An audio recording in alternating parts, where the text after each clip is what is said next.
The Pakistan Tehreek-E-Insaf party of former Prime Minister Imran Khan has announced that it will hold a countrywide protest against the proposed constitutional amendment bill tomorrow. Now, the announcement comes a day after the Pakistan People's Party, the PPP, and Jamiat Ulama-e-Islam Fazl reportedly reached a consensus on the joint draft of the bill. Among other things, the bill aims to set up a federal constitutional court and fix the tenure of the Chief Justice of Pakistan to 3 years.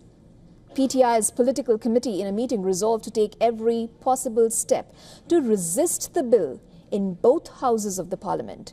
It directed all regional and local organizations associated with the party to hold peaceful demonstrations outside district headquarters after Friday prayers.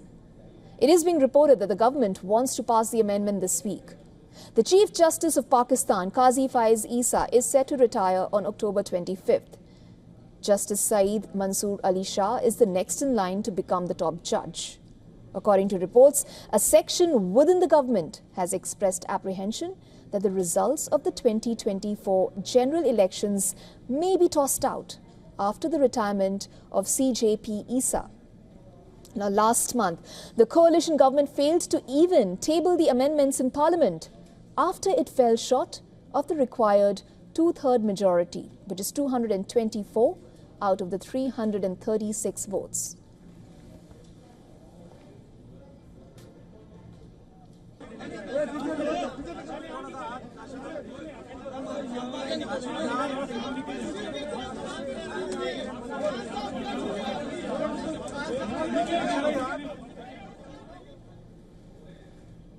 And for more on this, our Pakistan Bureau Chief Anas Malik now joins us live from Islamabad. Anas, the PTI has recently said, quote-unquote, that in total agreement not to accept any attempt by the government to distort the constitution through the constitutional amendment bill. Now, the ruling party advocating for a reform by the way of this bill says that it aims to depoliticize the courts and lessen the burden on the judicial system. Can you, for the sake of our viewers, throw some more light on what is so contentious about this bill, according to Imran Khan's party, and why the ruling coalition is pressing so hard for it?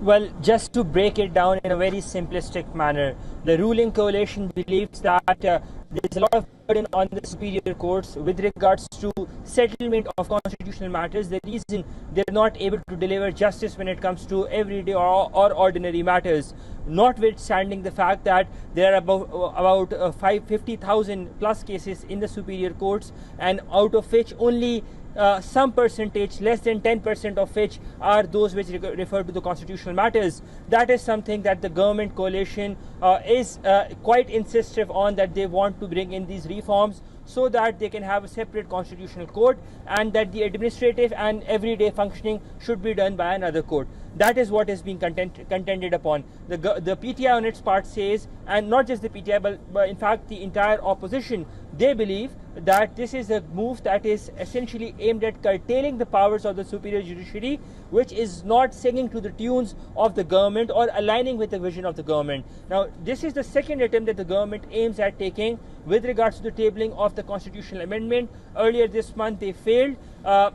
Still there doesn't seem to be a consensus on the matter, because primarily they're short on the number game, and with regards to the coalition there seems to be fundamental disagreements with regards to what the composition or what the structure would be, whether it will be a federal constitution court or a federal constitution bench.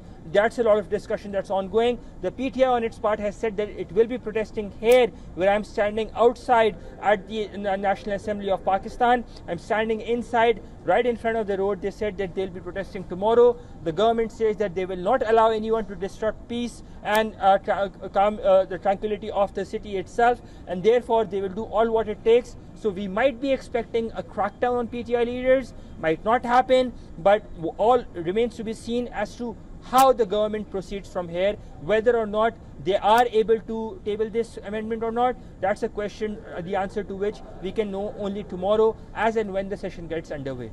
Isha? Okay, very quickly, given the numbers in favour as they stand in the Parliament, what is the likelihood of this bill actually getting passed?